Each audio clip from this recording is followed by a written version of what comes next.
በስመ አብ ወወልድ ወመንፈስ ቅዱስ አሐዱ አምላክ አሜን። ሰላም እግዚአብሔር ከሁላችሁ ይሁን። ውድ ኃያሉ የልዑል እግዚአብሔር ልጆች እንደምን አላችሁ? እንደምን ከረማችሁ? እንደምን ለዚህ ሰዓትና ለዚህ ደቂቃ ደረሳችሁ? አደረሰን። አሜን። ውድ ኃያሉ የልዑል እግዚአብሔር ልጆች በክርስቶስ ሰላማችሁ ይብዛ።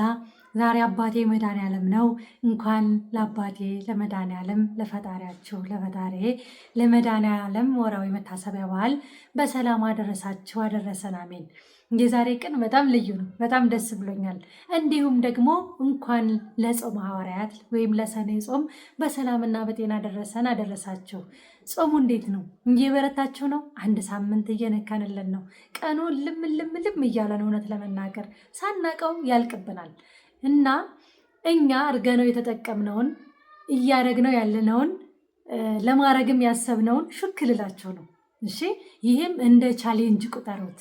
ማለት ሁላችሁም እንድትቀላቀሉ ማለቴ እኔ ተጠቅሜበት እኔ አድርገው ከሚያልፈኝ አድርገው ያመሰገኑኝ አሉ፣ አድርገው በርትተው በጣም የጠነከሩ አሉ በመንፈስ ቅዱስ በርትተው እና ለምን እናንተም ደግሜ እንደ ደውል ቢሆናችሁ ወይ እንደ መልእክት ቢሆናችሁ እናንተም ለምን ተቀላቅላችሁን ይሄን ቻለንጅ በዚህ ጾም ትልቅ በረከት አግኝተን ዲያብሎስን ከእግራችን በታች ጥለን በመብርሃን ቸርነት የመንፈስ ቅዱስን ጸጋ በረከት አግኝተን የአባቶቻችን በረከት አግኝተን አናሳልፍም በሚለው አንድ አሰባስቤ የላችሁ ነው።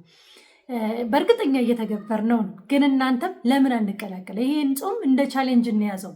የወለተ ማርያም ሚዲያ ይህን ዩቱብ የሚከታተል ማንም ይህን ቻሌንጅ የማይቀላቀል እንዳይኖር።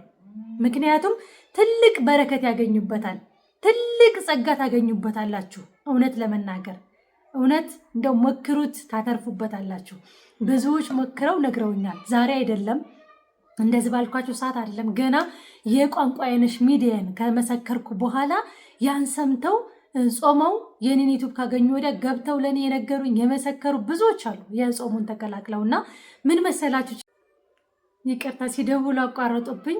ዛሬ ዕለተ ሐሙስ ነው ዛሬ እና ነገ ዕለተ ዓርብ ነው። ዕለተ ዓርብን እንድንቀላቀል ዛሬ የምትሰሙ ነገ እንድትጀምሩ ስለፈለግኩ ነው።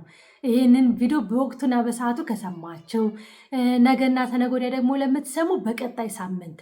በእርግጥ ሮብ ይከብዳል። ምክንያቱም ሮብ አክፍለን ዕለተ ሐሙስ ጾም ስለሆነ እስከ 9 ሰዓት ብሎም ደግሞ የምንበላበት በተለመደው ሰዓት 10 የምንብላ 11 የምንብላ ከምሽት 1 ሰዓት የምንብላ ያስለመነውን እስከዚያ ድረስ ለመቆየት ስለሚከብድ ነው።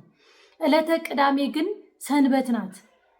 ቀን ድረስ አይጾምም። እስከ 2 ሰዓት ድረስ ከጾማችሁ ከዛ ወደ መብላት ስለሚቻል ለዛ ነው ዕለተ ዓርብን ብቻ ሞክሯት። አንደኛ የክርስቶስ ሕማምን፣ ስቅለቱን፣ መከራውን፣ ድካሙን እያሰባችሁ መንፈስ ቅዱስ የሚያበረታችሁ፣ ሰይጣን እርኩስ የሚቃወማችሁ፣ ሰውነታችሁ የሚዝልበት የሚደክምበት፣ ጉልበት የምታጡበት ፈተና የሚገጥምበት ነው። ምክንያቱም ዕለተ ዓርብም አብዝቶ ስለሚጠላት ዲያብሎስ፣ እኛ ደግሞ በጾም በጸሎት ስናግዘው ደግሞ ይበልጥ ህይወቱ ሲኦል ይሆንበታልና ይሄን ቻሌንጅ እንሞክረው ብዬ ነው።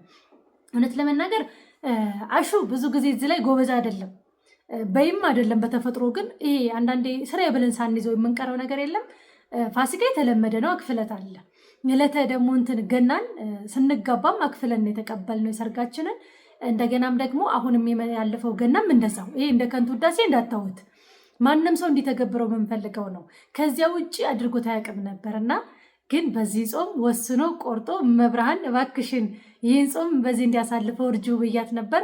በህልሙ ተነግሮት እሱም ሊጀምር ነው ቻሌንጁን ማለት ነው። በቃ አላቋርጥም ብሏል። ዕለተ ዓርብን አክፍዬ ቅዳሜን ከቤቱ ነው ማድረው ብሏል። እግዚአብሔር ያግዘን፣ እግዚአብሔር ይርዳን። ይሄ ማለት ከባድ ነው፣ ፈተና ሊኖር ይችላል። በእርግጥ ግን ሁላችሁም ይሄንን እነሱ እንዲህ ያደርጋሉ እነሱ እንዲህ ይላሉ እንዲህ አረግን ብለው ይናገራሉ ሳትሉ እኛ የምንላችሁ እንድትበረቱ ነው። እኛ ያየነው እንድታዩት፣ እኛ የምንጾመው እንድትጾሙት፣ እኛ የምንካፈለውን በረከት እንድትካፈሉት ነው። እውነት ለመናገር በስደት ስራ ቢበዛም ቻሌንጅ ቢኖረውም በተለይ በአውሮፓ ዓለም ያላችሁ 2-3 ስራ የምትሰሩ አላችሁ፣ በጣም ብርቱ የሆናችሁ። በአረቡም ዓለም በጣም ከባድ ነው አውቃለሁ። ግን አንድ ነገር ልንገራችሁ፣ እኔ አረብ ሀገር ስጾም እና ኢትዮጵያ ስጾም ልዩነታቸውን በቃሌ አልገልጽላችሁም። ወላዲት አምላክን አልገልጸውም። የኢትዮጵያ በጣም ይከብዳል። ይሄ እራቡ አይደለም እኔ ቤት ቁጭ ስለማልል የተለያየ ቦታ ረግጬ ስለምመጣለት አርብን አዜሙ በስላሴ ስም ወይኔም መብርሃን አንዳንድ ጊዜ ራብ አይደለም ይሄማ የእርግዝና መቅለሽለሽ የለም ፌንት የሚያስነቅል ነገር እንደዛ ነው የሚሰማውና እረፍ በቅዱስ ሚካኤል ብዬ አዝዤ ሰላም ለኪ ብዬ መኪና ላይ ኮንክ የማቃትን መዝሙረ ዳዊት ጸልዬ ምን ብዬ ድንገት ያ ስሜት ቀጥ ብሎ ሲቆም ይታወቀኛል። ለካ አንተ ነበር ክላለሁ። ከዛና ከባድ ነው። ኢትዮጵያ ላይ በጣም ነው የሚያስቸግረው። ፈተና አለው፣ ቻሌንጅ አለው ከስደቱ በላይ። ስደት ላይ በእርግጥ በጣም ከባድ ስራ ሊኖራችሁ ይችላል። ግን እኔ 18 ሰዓት እየሰራው ጾሜ ዋቀ ነበር። ረጅም ዓመታትን አላቋረጥኩም ነበር። የጀመርኩበትን ጾም ብነግራችሁ በዛ ላይ ተናግሬዋለሁ። ግን በጣም በጣም ነበረ ኤልሻ እንትን ቋንቋንሽ ሚላይ ተናግሬዋለሁ እና መብርሃን አግዛኝ አበርትታኝ ነው ያን ጾም የጀመርኩት እንጂ የመጀመሪያ ጊዜ ዛሬ ስንት ዓመት ማክሲመም ኢትዮጵያ ከመጣሁ ዓመት ከምናምን እዛ 6 ዓመት ምናምን ኦልሬዲ ቢያንስ እንኳን ወደ 8 ዓመት ሊሆነው ነው እግዚአብሔር በሚያውቀው ከበረታው ማለት ይቻላል። ይህን ስጀምር ነው ብዙ ምልክትም ብዙ ለውጥም ብዙ ብርታትም ያገኘሁት። እንዴት ጀመርሹ ካላችሁኝ አንድ እህቴ ይሄን ጾም እንደምትጾሙ ተነግሮ በሰው እኔም እንዴ እሷስ የመድኃኒዓለም ልጅ ናት፣ እኔስ የመድኃኒዓለም ልጅ አይደለሁ እንዴ? እሷን የሚያበረታ አምላክ እኔንስ አያበረታኝም እንዴ? ለእኔስ አምላክ አይደለም እንዴ ብዬ በድፍረት ነው የጀመርኩት። እንኳን አይደለም አድረሻ ክፍለው ቀርቶ የኔ እስከ ማታ 1 ሰዓት እኛ ደስ የሚለኝ ነገር በስደት ላይ በጣም በምወደው ማታ ከምሽቱ 1 ሰዓት ነበር ምግብ የምንቀምሰው። 1 ሰዓት አንዴ ማለት ነው። ያን ሰዓት ለመድረስ ምግብ እሰራለሁ። ሽታው 24 ሰዓት ተጠጀበት ስለሙል እንዴት እንደሚንቀዠቀዥ ነበረ። እኔም ደግሞ ስለሚያስይዘኝ ድብን ብል አላስበላውም ነበርና አሰብኩት እንግዲህ እስከ ማታ መቆየት የሚያቅተው መንፈስ የሚርገደገድ መንፈስ አሰብኩትና አዳር ሲመጣበት ምን ይፈጠር ይሆን ምን ያደረገኝ ይሆን የሚለው ጥያቄውን ተውት። ግን መብራን እንዳረገኝ ታድርገኝ ብዬ ዕለት ዓርብ ናት ጀመርኳት። ያን ቀን ሐሙስ ዕለት ማታ ምን ልበላችሁ እጄም ከዳኝ እግሬም ከዳኝ፣ ሰውነቴ ተንቀጠቀጠ፣ ተበረከረከ፣ አጥወለወለኝ። በቃ የሚሰማኝን ስሜት እያንዳንዱ ስጋዬ ላይ እያንዳንዱ አጥንቶቼ ላይ የሚነቅሰውን ነገር በስሜት መግለጽ አልችለውም። በቃ ዛሬ ላይ አሁን እንደሆነ ነው የሚሰማኝ ራሱና ከበደኝ። ኧረ መብርሃን ነይ ወደ እኔ አልኩኝ። በቃ ሰላም ላይ ይችላለሁ መዝሙረ ዳዊት እንደለመድኳት ይችን በዚህ ማቀለው አይደለም። በጣም በጣም በቃ ይሄ ነገር አልችለውም እንዴ ልቅመስ ነገር አይነት እስኪሰማኝ ድረስ ለብላ ነገር ወይ ጸበል ጠጣ እንዲህ ነገር አይነት እስኪሰማኝና ከዛም እንደምንም መሸ። ራት አብልቼ ልጆቼን መሽቶ ምን ብለው ለሊት 6 ሰዓት ላይ ወደ ቤት የገባ ወይም ወደ መኝታ ክፍል ወደ ጸሎት ቦታ ማለት ነው። ያን ሰዓት ጦርነት ተጀመረ። በጣም የማረሳው ነገር ልቁም እንዴት ሰውነቴ እንቀጠቀጣል፣ ልንበርከክ ወደፊቴ እንደዚህ ይደፈኛል። እንደዚህ ቢያንስ እንኳን እንደዚህ ሰግጄ ላድርስ እንዴት ላድርገው ወደ መሬት። በቃ የሆነ ማግኔት የለም የሚስማችሁ ማግኔት ድፍት የሚያረጋችሁ ነገር። በቃ ልሰግድ ጎንበስ ስል እንደዚህ ይዞ ልትም ያረጋግ ይሄ እስከሚያብጥ። እንደውም እንደ ሙስሊሞቹ እዚህ ጋር ምልክት ሰርቶ ነበረ። የሚገርማችሁ እዛ ሆኜ ማለት ነው እዚች ጋር ምልክት ሰርቶ ነበረ የምሰግድበት ማለት ነው። እና እሱ ምንድነው መንፈሱ ስለሚናደድ ይሄ ጋር ሁሉ የሚታሰሩት እዚህ ጋር አይደለም ስለሚናደድ እንደዚህ ልትም ያደርገኛል። እኔ ደግሞ እንዲናደድ እያልኩኝ እንትን አውላላ እንትን ላይ ነበረ በለጡ ወይም ደግሞ ሰረሚኩ ላይ የሚሰግደው እና በቃ እኔ እኮ ቀስ ብዬ ለመንካት ነው የምሞክረው፣ ግን ይዞ አንዴ ስለሚለትመኝ ይሄ ጋር በቃ ሌላ ታሪክ ሰራ። ልክ እንደ ሙስሊሞቹ እንትን መሰለ ማለት ነው። እና በቃ እንደዚህ እየለተመኝ እንዴት ላድርገው አለቀስኩ። በቃ ቁጭ ብዬ መድኃኒዓለምን እንደዚህ እያየሁት ያዋረኝ አይኑ ይንከባለል እስከሚመስለኝ አለቀስኩ። በቃ መድኃኒዓለም አበርታኝ፣ ይሄን ጾም በስደት እንድጾሙ ያንተን ሕማም እያሰብኩኝ እንድበረታ አንተ አበርታኝ ብዬ መቁጠሪያ ብድግ ሳረግ አጅሬው ተረካለ ተረክ። ከዛ መጡ ሲል ሀፋፍ ነኝ ይታወቀኛል።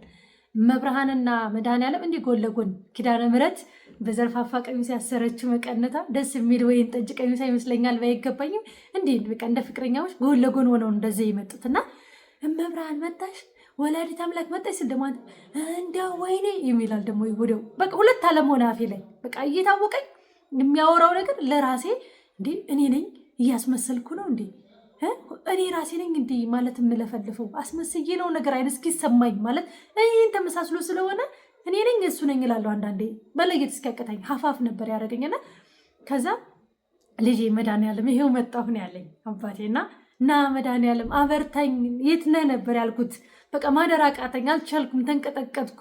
በጣም ነበር ሰውነቴ ጎዳኝና ያው እኔ እንጃ አላቅም። በቃ የአንድ ቀን ጾም አይመስልም፣ በአንዴ ነበር ያዳሸቀኝና ከዛ ምን አደረገ መድኃኒዓለም እንደዛ እያለ ሲል መጣ። መድኃኒዓለም ስል መንፈሱ ወይኔ እያለ እየጮኸ ከእናቱ መቀነቷ ላይ የቃጫ ሰበን ቃጫ ታውቃላችሁ፣ የተፈቀፈቀ የተላጠው የሚጎነጎነው እንደ መጫኛ የሚደረገውና ከወገቧ ላይ አንድ ክር ናት፣ ቀጭን ናት።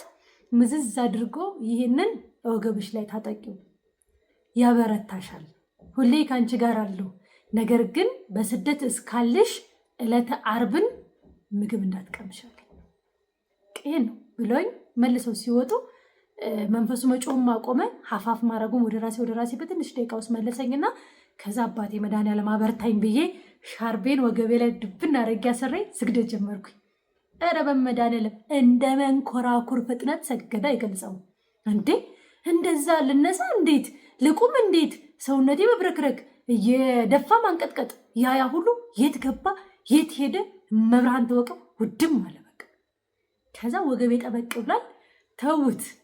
እኔ በልቼና መስገድ ወይ መጸለይ በጣም ነው የምጠላው።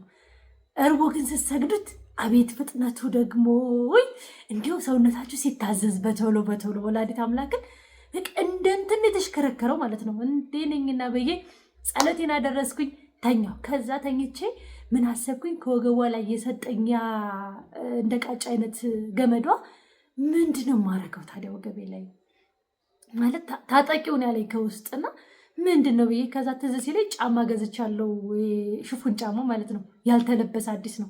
ኧረ ቆይ ብዬ እሱን ገመድ ክር እስካገኝ ብዬ ሁለቱንም የጫማ ገመዶችን አንስቼ እንትን አልኩና ወገቤ ላይ ሰይነ ጎለጎታ ሰይፈ መለኮት እያንዳንዱን ጸሎት የምወደው የሰማዕቱን መልክ ሁሉንም አድርሼ ባረኩትና መድኃኒዓለም አባቴ የሰጠኸኝን ያችን ሰበን ያችን ክር አድርግልኝ፣ ጠላትን እንደዚህ የውሻ ሰንሰለት አድርጎ የሚያሰር አድርግልኝ ብዬ ወገቤ ላይ ታጠቅኩት። ከዛ ጥቁር ክር ፈልጌ ጸሎት ቤት አስቀምጬ አስባርኬ እጄ ላይ ረጅም ዓመት እጄ ላይ እና ዝጋ ቀለበቱ ላይ አስራው ነበረ። መንፈሱ አይነ ጥላው በደንብ አድርጎ ስለሚቃወመኝ በጣም ነበር እንትን የሚለው እጄንና ዝጋና እዝች ላይ ግራግሬ ላይ እና ወገቤ ላይ በሶስት በአብ በወልድ በመንፈስ ቅዱስም በስመ አብ በስመ ወልድ በስመ መንፈስ ቅዱስ እያልኩ እየሻረብኩኝ በጸሎት አስባርኬ ወገቤም ላይ ታጠቅኩት። ለረጅም ዓመት ያልተፈታ እጄም ላይ ምኑን ክሩን ጥቁር ክሩን ምን ሰማገኝ ጧፍ ደግሞ እዛ በዛን ዘመን አይገባም ነበረ። ስዕል አድኖ ጧፍ ምናምን እምነት ጸበል አይገባም። ያን እርግጠኛ ነኝ። ረጅም ዓመት ነው የተጠቀምኩት። ረጅም ዓመት እንደዛ ሆኖ እጄ ላይ ወገቤም ላይ እግሬም ላይ እና በረታው ተውት። ሰኞም ተጀመረ፣ ሮብም ተጀመረ። ከዛ ወዲያ ማን ይቻለኝ በቃ አባቴ መድኃኒዓለም አበርትተኛል። የሆነ ነገር ሲፈጠር ማረኝ አበርታኝ እለዋለሁ። እሱም አባቴ ከኔ ሳይለየኝ እያበረታኝ ለረጅም ዓመት ኢትዮጵያ እስክገባ ድረስ ያጾም ቀጠለ ማለት ነው። አሁንም ኢትዮጵያም ከመጣው ካልፋልፎ ከወር ከጾም ሙሉ ባይሆንም ካልፋልፎ እየጾምኩት ነበር፣ በ15 ቀንም በምንም። አሁን መደዳ ጀምረናልና እናንተም ቻሌንጁን ተቀላቀሉን።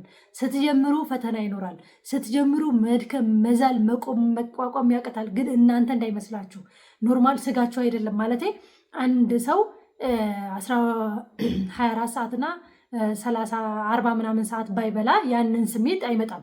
ምክንያቱም ገላችን ላይ ያለውን ፋቱን መብላት ስለሚጀምር። ፊዚካሊ ወፍራም ለሆናችሁ በጣም ጥሩ እኔ 83 ኪሎ አስገብቶኝ ነበር መንፈሱ። የተለየ ነገር የምበላው ነገር አልነበረኝም። ኪሎውን ፎቶ እንደዚህ ላይ መግባት ቢችል ባስገባውላቸው ጊዜው ቻንችነሽ የሚያስብል ፎቶ ማለት ነው። እና ሁሉም ሲያየኝ ይሄ ቁጣ ነው ይሄማ የጤና አይደለም ይላል። እውነትም የጤና አይደለ እያልኩኝ እንደውም መብራን በሱባኤ ጠየቅኳት። መብራን የጤና ከሆነ ከኔ ጋር ይቆይ፣ የጤና ካልሆነ ግን ምልክት ስጭኝ አልኩና ሱባኤ ገባሁ። የሚገርመው በአንዴ 18 ኪሎ ነው የቀነስኩት። እንደውም ነጥብ አለ ወደ 19 እና ደነገጥኩ። ይሄማ የኔ አይደለም ብዬ መብራን 65 አድርገኝ አልወጣም አልወርድም። ለረጅም ዓመት ኢትዮጵያ ስመጣ ነው መውረድ የጀመረው እንኳ ትንሽና እንደውም አንዳንዴ ይስተካከላል። አንዳንዴ ጾም ሲመጣ ወረድ ይላል። 62 60 ገባ ይላል። ከዛ ደግሞ መልሶ እዛው ይወጣል። አንዳንዴ ጾሙ ሲፈታና በጣም እንትን ሆነልኝ። በቃ ይሄ ወሰነኛ ወይም ትክክለኛ ቦታ ላይ ረጋ። ምክንያቱም የእሱ ስራ ስለነበረና ይሄ ፊዚካል የሚያስወፍራችሁ መልክ አበላሽ፣ ፊዚካሏን አበላሽ፣ ሰላቢው ብዙ ነገር ይኖራልን። አንዷ እህቴ አለችኝ ኪሎዬ አርግዤ ከወለድኩ ጀምሮ 100 ምናምን ገባው። የምበላው ይሄ በጣም ያስበላኛል። ልጅ አይደለሁም ብዙም እንድበላ አያደርገኝም፣ ግን በጣም ጨመርኩኝ። ባሌ እንዲጠላኝ ሁሉ አደረገ።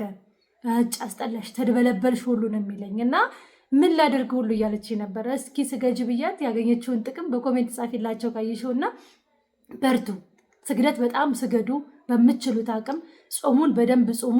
እርግጥ ነው ስራ ላይ ልጆች አለ የምታጠቡ ሊከብዳችሁ ይችላል። ቢሆንም ግን መብርሃን አንቺ አበርቺ ይበሏት። አባቴ መድኃኔዓለም አንተ ኃይል አንተ ጉልበት ሁነኝ ብላችሁ ይህን ጾም ሞክሩት። በጣም ከከበዳችሁ ከባሰባችሁ ሰውነታችሁ አዳፕት እስኪያደርገው መንፈሱን በደንብ ይሄ ነገር እያሰራችሁ እየገሰጻችሁ መቋቋም እስክትችሉ ከባሰ ሌሊት 9 ሰዓት ላይ ጸበል ጠጡ። ከባሰ ነው የምላችሁ። ይህን ተብሏልና ብላችሁ ግን እንዳትቀምሱ። እሱ እንደተሸነፋችሁ ስለሚሰማው ደስ ነው የሚለው። ነገም እያለ ይቀጥላል። ይሄን ፈተናው ማቆሙን አያስብም። ምክንያቱም እናንተ በፈተናችሁ ቁጥር ይሄ ነገር እርምጃ እንደምትወስዱ ስለሚያውቅ አሁንም ፈተናዬን እያለ ፈተናውን በዛው እንዳይቀጥልባችሁ በተቻላችሁ አቅም ግን ጠዋት እስከ 1 ሰዓት ተኩል እስከ 2 ሰዓት። በእርግጥ ቅዳሴው እዚህ 12 ነው የሚገባው። ማህሌቱ አልቆ 12 አሃዱ ይባላል። ከዛ ጠዋት 1 ሰዓት ሻርፕ ያልቃል። ግን ስጋው ደግሞ የሚቀበል ብዙ ሰው አለ። ትንሽ ትምህርት ምን ሲሉ በቃ ኦልሬዲ ስጋው ደግሞ ተፈትቶ ተቀብሎ እስኪያልቅ ድረስ 1 ይጨምራል። ከዛ 2 ሰዓት ይሆናል ማለት ነው። ከዛ ወዲያ አውደ ምሕረት ላይ ትምህርትና ስብከት ዝማሬ ይጀመራል ማለት ነው። ስለዚህ ቢያንስ ከተሸነፋችሁ እስከ 1 ሰዓት እስከ 2 ሰዓት ቆይታችሁ ጸበል ጠጥታችሁ ቁርስ መብላት ይቻላል። ምክንያቱም ዕለተ ሰንበት ስለሆነ። ስለዚህ ውድ ተመልካቾች እስኪ እኔም ይሄን ቻለንጅ ትቀላቀላለሁ የምትሉ እኔ የጾምኩት ነው እግዚአብሔር ይመስገን የምትሉ በኮሜንት ጻፉልን። ይህን ቪዲዮ መቼ እንደምለቅላችሁ አላቅም። እስከ ማታ ድረስ ተመልሼ እንደምለቅላችሁ ተስፋ አረጋለሁኝ። ምክንያቱም ጸበል 49 ሊሄድ ነው። ስለ ጸበል 49 ደግሞ በዝናት ሰምቼ አንድ እናቴ ግሽን አብራኝ ሄደች። እባክሽ ሂጂ እያለች ነበር። አንድ እህቴም ህልማ ይችልሻለሁ ሂጂ ብላኛለች። ፈተናው ስለበዛና ትንሽ እንዲህ ስለሆነ እኔም እስኪ ሊሄድ ነው። ከዚህ በመቀጠል ደግሞ ሌላ ጊዜ ሲስተርንም ማሹንም ሁሉንም ይዤ እሁድ ቀን እሄዳለሁኝ። ዛሬ ደርሼ ልመጣ ነው። ከዛ ስመጣ ነው የምለቅላችሁ ቪዲዮውን። መብርሃን ከእናንተ ይሁን፣ መብርሃን ከእናንተ ትሁን። በያላችሁበት ተጠብቃችሁ ቀሪ ገንዘባችሁን፣ ጤናችሁን፣ ልጆቻችሁን፣ ንብረታችሁን፣ ቤታችሁን በበረከት ትሙላላችሁ። በርቱ፣ ጠንክሩ። በዚህ ጾም ይህን ጾም ተካፍለን ይህን ጾም በርትተን እስኪ እንደው እኔ ይህን ጾም ጾሜ ይህን በረከት አገኙ የሚል ይህ ጾም ሲያልቅ ሐምሌ 5 በኋላ እንወያያለን።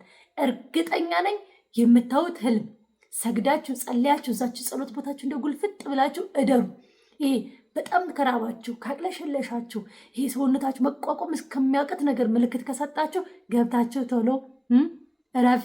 በቅዱስ ሚካኤል በስላሴ ስም እረፍ። እኔ ስልጣን የለኝም፣ በእነሱ ስም አቁም ስራህን፣ ታሰር ግንባር ላይ ይሄን ምልክት የምትሰጥ አቁም እያላችሁ ገስጹት። ጸጥ ይላል። ስራ ቦታ ከሆናችሁ ደግሞ ይሄን ስሜት ሲሰማችሁ ሰላም ለኪ ብችሉ 12 ካልቻላችሁ 7 ጊዜ ሰላም ለኪ በቃል የምታውቁትን መዝሙረ ዳዊት አቡነ ዘበሰማያት ብችሉ 41 እንደው ከከበዳችሁ ደግሞ አነስ ያለ 21 ቢሆን 12ም አቡነ ዘበሰማያት እያላችሁ ይሄን ነገር አንሽልኝ መብርሃን ኃይል ጉልበት ሁኝኝ፣ አንደበት ሁኝኝ፣ አበርችኝ፣ ከሰው የሚመጣው ናዚም እኔ ላይ ያለው መንፈስን አስረሽ ይሄን ነገር ጾም እንድወጣው እንድበረታ በዚህ ጾም አግዥኝ በሏት።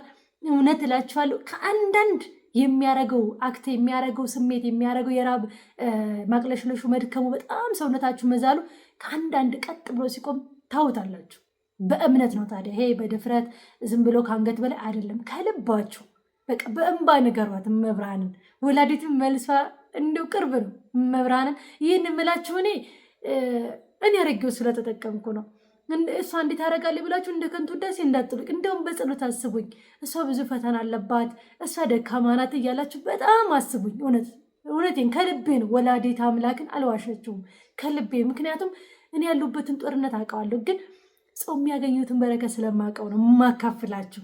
እንደ ከንቱ ውዳሴ እያዝብኛል፣ ፈተና ይመጣብኛል እንኳ ሳልን የልቤን በስደት ይህን አድርጎ ይህን አንደኛ ተሰድጄ ስለማውቀው፣ ሁለተኛ እዛም ያሳለፍኩት ውጣ ውረድ በጾሙም በስግደቱም ስለማውቀው፣ ኢትዮጵያም ላይ ያለው ሌላ ታሪክ ነው። እሱንም እንደዛ ስለሆነ ከሁሉም ላይ እያሳለፍኩት ያለሁት ነገር ስለሆነ እናንተም በዚህ መንገድ አልፋችሁ በዚህ መንገድ በርትታችሁ ኃይል መንፈስ ቅዱስ ለብሳችሁ ዲያብሎስን ከእግራችሁ በታች አዋርዳችሁ አምልኮ ምስጋናችሁን ሳታቋርጡ ከእግዚአብሔር ጋር እንድትኖሩ ከመፈለግ ውጭ ምንም ዓላማ ምንም ሀሳብ የለኝም። እሺ ምንም እኔን እንደሌላ እንድታዩት የሚያደርገው ነገር አይደለም። ይህን አንድና አንድ ዓላማው በርትተን ጠንክረን ጾመን ጸልየን ኃጢአታችን ከአንዳንድ ንስሐ እየገባን መቼም ደካሞች ነን፣ ኃጢአተኞች ነን፣ ማንም ፍጹም የለም በዚህ ምድር። ቶሎ ቶሎ እየታጠብን የማይገባንን መብራን የፈቀደችልንን ስጋው ደሙን እየተቀበልን የመንግስቱ ወራሽ መሆን ብቻ ነው። የዲያብሎስ ታዛዥ የዲያብሎስ የግብር ልጅ እንዳንሆን ብቻ ነው የምፈልገው።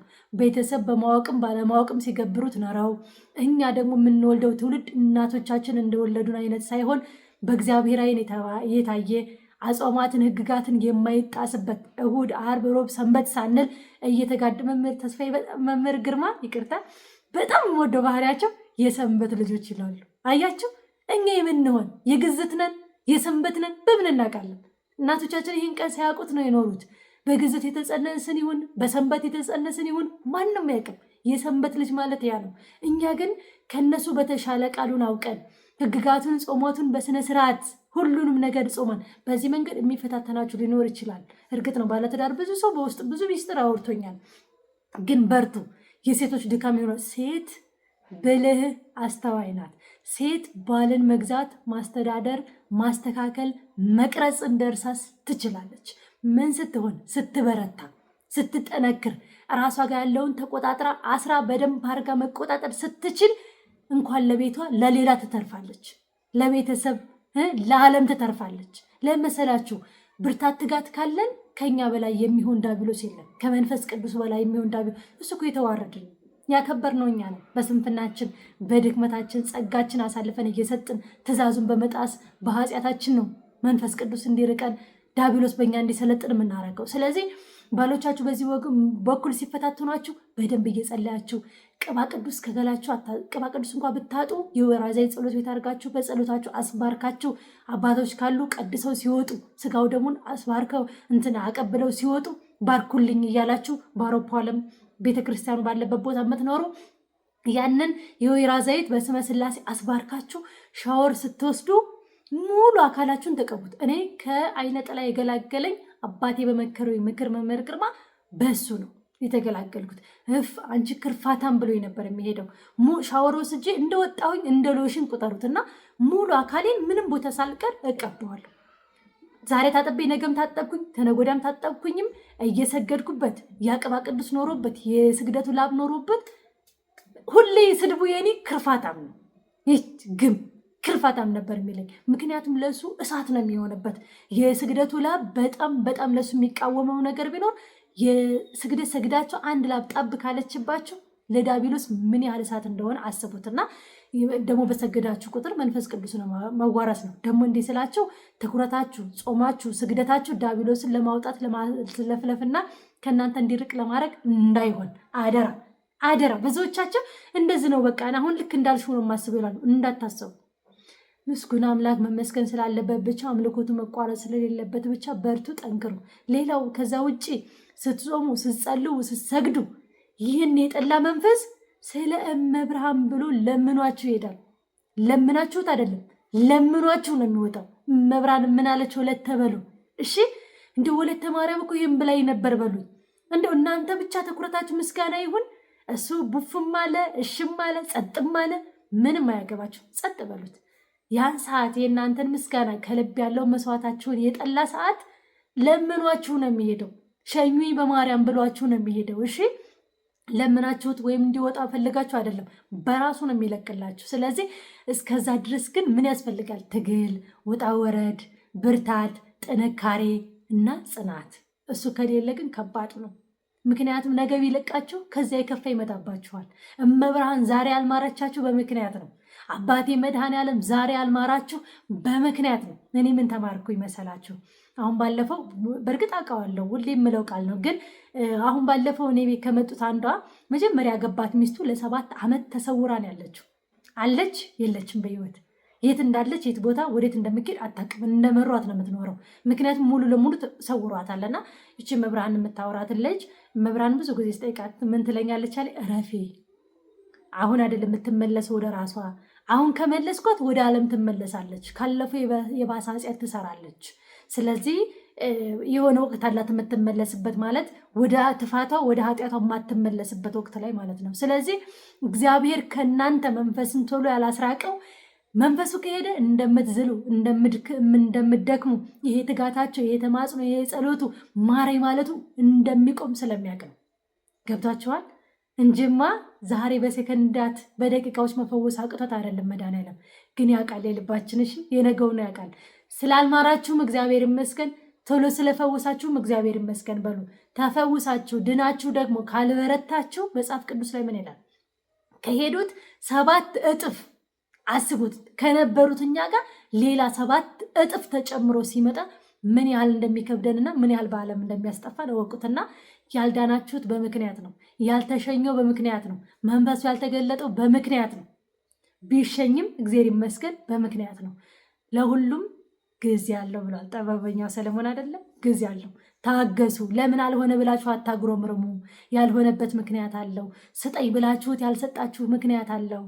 ስጠኝ እፈልጋለሁ ባላችሁ ቁጥር እናንተ ምን ማለት አለባችሁ? ፈቃደ እግዚአብሔር ቢሆን በሉ። ፈቃዱ ካልሆነ ሲቀር እሰይ እንኳን ቀረ፣ ሲደረግላችሁ እሰይ እግዚአብሔር ይመስገን ማለት እንድትለምዱ ማለት ነው። አበዛውባችሁ የኔ ወዶች። እኔ ስመጣ ታውቃላችሁና ደህና ሁኑ። ወዳችኋለሁ። ይህን ቻለንጅ እኔም እቀላቀላለሁ በሉ። እንግዲህ ድጋሚ የምንገናኘው ስለዚህ ጾም ይህን ጾም አልቆ ሲገባደድ ማን ምን ጾመ፣ ማን ምን ያህል አከፈለ፣ እንዴት ነው በረታችሁ ወይ፣ ምን ለውጥ አያችሁ የሚለውን በላይቭ ገብተን እንወያያለን። ካልሆነም ቪዲዮ እንሰራለን። ወዳችኋለሁ። ደህና ሁኑ። ቻሌንጁን ማንም የማይቀላቀል አይኑር። እሺ፣ አብረን እንጹም፣ አብረን መንግስት እንውረስ፣ አብረን ዲያብሎስን ድል እንንሳ። እግዚአብሔር ከሁላችን ይሁን። የእግዚአብሔር መንፈስ ቅዱስ ከኛ ይራቅ። እመብርሃን ታበርታችሁ። በወጣችሁበት በገባችሁበት፣ በስራችሁ በድካማችሁ ሁሉም መብራን ከእናንተ ትሁን። ኃይለ አጋንንትን ከእግራችሁ በታይ ትጣላላችሁ። መንፈስ ቅዱስን ታላብሳችሁ። እሱን የምትችሉበትን ብርታቱን፣ ትዕግስቱን፣ ሁሉን ነገር ጸጋውን፣ ክብሩን፣ ሞገሱን ታድላቸው። እወዳቸዋለሁ። ደህና ሁኑ። ቻው